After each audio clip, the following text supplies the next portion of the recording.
Olá, tudo bem? Hoje eu gostaria de falar a respeito do Inferno de Fogo. Eu sei que esse canal aqui é a respeito da Terra plana, só que eu acho que todo tipo de assunto pode edificar.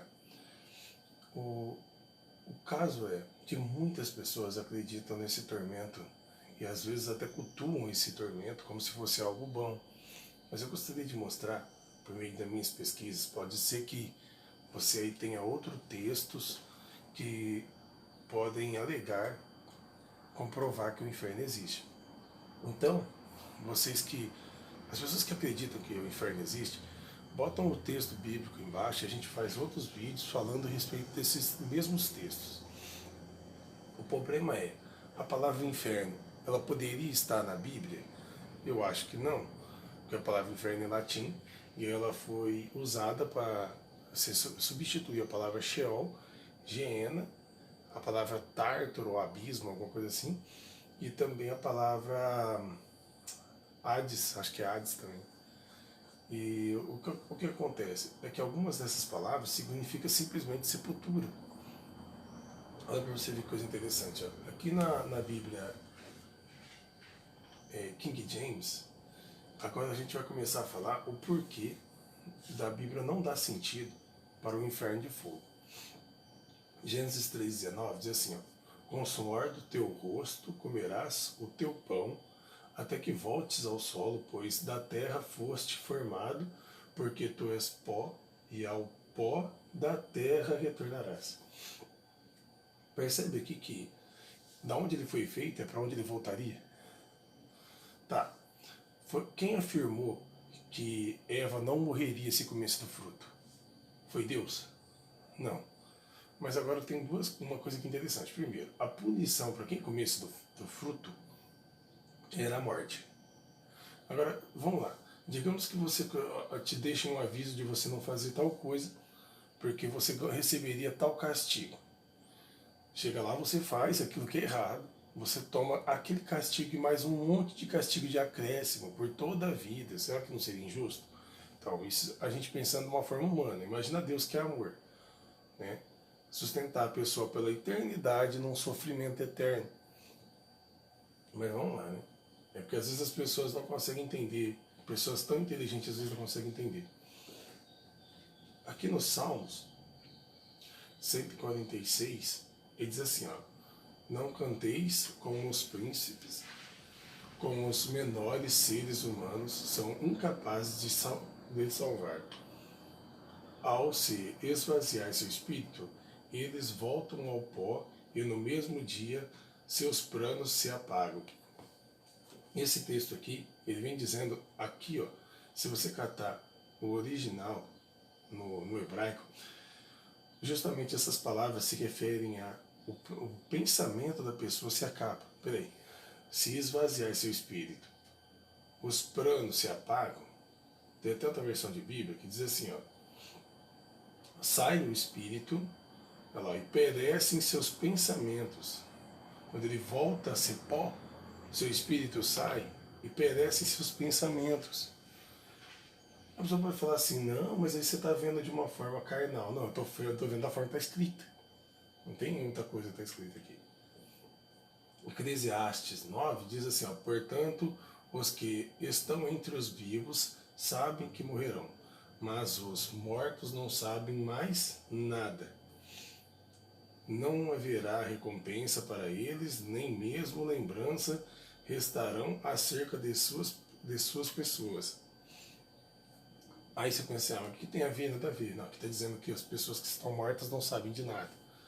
Ó, assim, o amor, o ódio, a inveja, há muito os deixaram. Nunca mais terão parte em nada do que se passa debaixo do sol. Era isso aqui que acontecia com eles antes do Messias chegar. As pessoas podem dizer, ah, mas sério, então pessoas boas não foram ao céu antes de Jesus? Fala assim, ó, às vezes a pessoa pode citar o livro de Jazar falando de Enoque, mas Enoque voltou. Tá? Eu acho que, pelo menos é o que parece, né? Mas a Bíblia diz que Jesus foi o único que subiu ao céu. Foi o primeiro a inaugurar esse negócio de ser ressuscitado para ir para o céu. Pelo menos é o que eu vejo. Por quê? Mais para frente eu vou citar um texto que você vai ver que pessoas boas ainda estavam dormindo. Vai falar assim, ô louco, o sono da alma. Não, aqui a morte é semelhante a um sono. Não que ela é um sono da alma. Tem, até o Yahusef zoa, né? Mas não.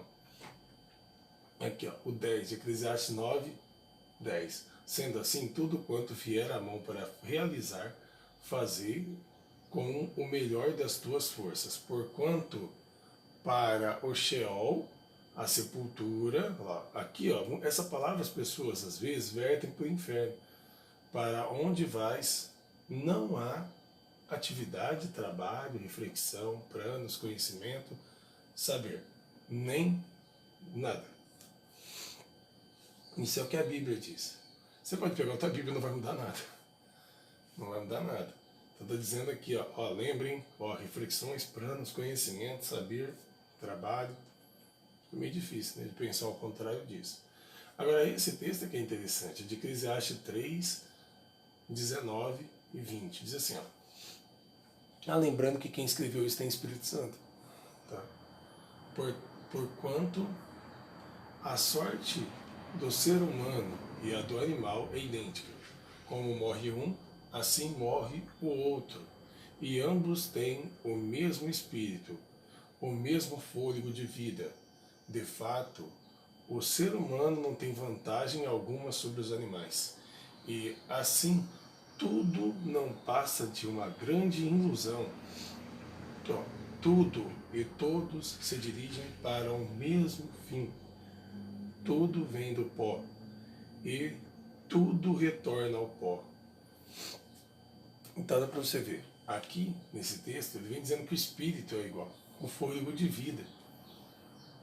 Mas pode dizer, mas aí o cara que escreveu era um dos caras mais sábios que existiu, foi Salomão. Fez caca no final da vida, mas é Salomão.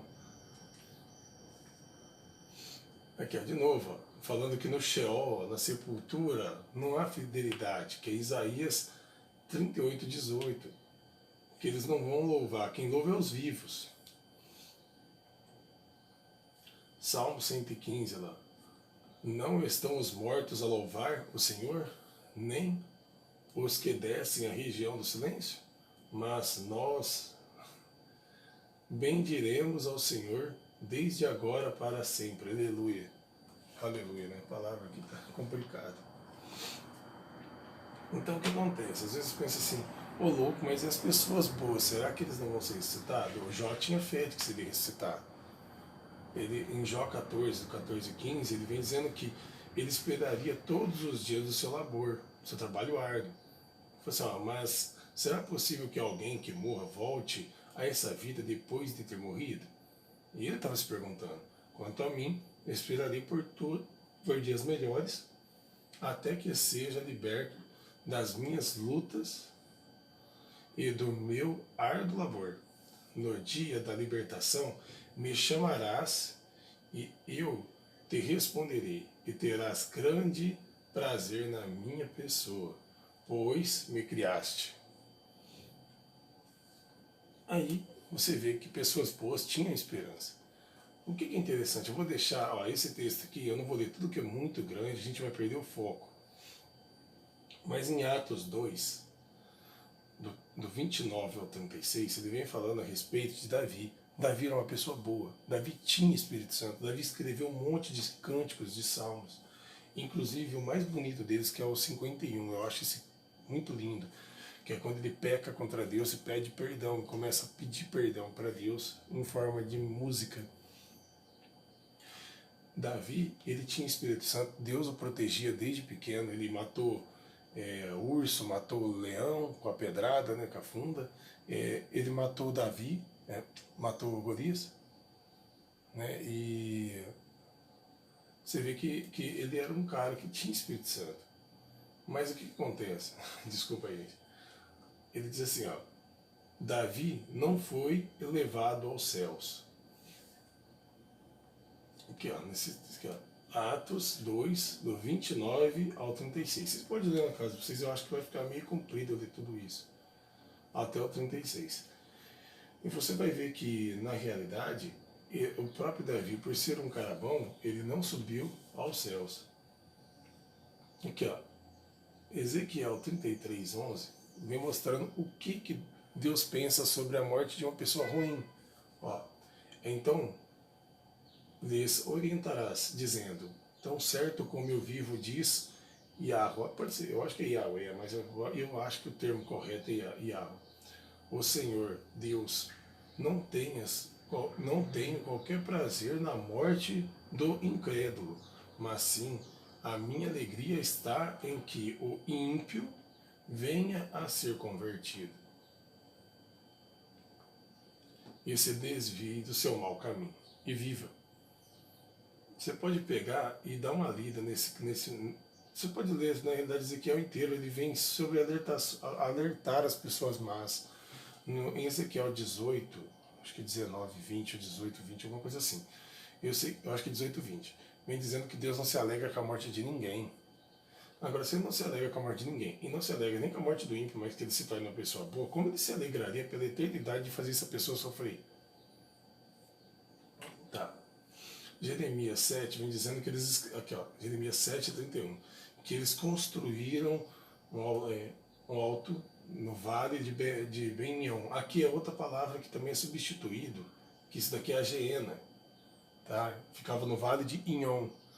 Isso aqui também é substituído por inferno. E vem assim, ó, eles construíram o alto de Tofet no vale de Ben-Ion, a fim de queimarem seus próprios filhos e filhas como holocausto, sacrifício que jamais ordenei e nem sequer pensei em requerer.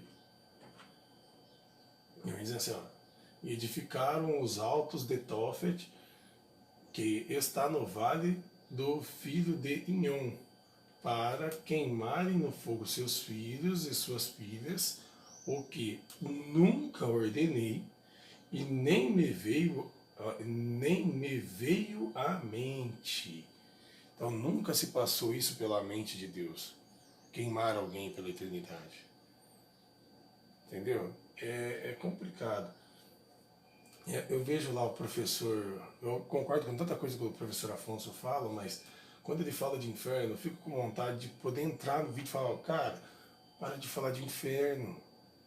O inferno foi um meio que a religião católica, e você vê que é uma coisa tão antiga, que existe desde lá do Egito, é uma coisa que as religiões, na realidade, elas usam para pôr medo nas pessoas, para as pessoas não saírem de lá de dentro. É igual o Armagedon, o fim do mundo. O Armagedon, ele não é uma coisa ruim, é para ser uma coisa boa, é o meio de Deus nos libertar do que é ruim. O Armagedon, o dia do Senhor, o dia da volta do Senhor. Agora, isso aqui, ele falou que nunca veio à mente dele. Então, põe na cabeça, Deus nunca teve pensamentos em colocar pessoas para queimar pela eternidade. Aí eu vejo o Yahya Youssef falando sobre a transfiguração de Jesus, e ele fala que, porque citou o nome ali, é real. Não, cara, não é real. Fala por quê? Porque Jesus cumpriu a lei, e a lei dizia que não se podia falar com espíritos. Tá? Então, ou uma coisa ou outra. E outra, depois ele fala, guardem com vocês a visão. Uma visão pode ser uma coisa real? Pode, mas também pode ser uma coisa que não é real. Tá? Então, essa é a primeira parte sobre o vídeo sobre o inferno. Eu vou fazer outra parte, porque tem muito texto. Também vou falar sobre o significado da palavra Geena, sobre o lago de fogo e enxofre. Mas uma coisa que eu gostaria de perguntar. A Bíblia diz que o diabo será destruído. A morte será destruída. Que o sofrimento deixará de existir. E não fala na onde, mas fala que vai deixar de existir. Que em Apocalipse 21, 3 e 4. Na onde as pessoas vão ser atormentadas, onde cabe isso na Bíblia. Tá? Eu queria pedir para que se inscrevesse, desculpa aí sobre o erro do Davi, queria pedir para que se inscrevesse no meu canal e me ajudasse a divulgar esse vídeo, porque tem muita pessoa sendo aterrorizada com isso, e às vezes é por isso que nem deixa as falsas religiões para seguirem o caminho de Cristo. Tá? Muito obrigado, eu queria agradecer.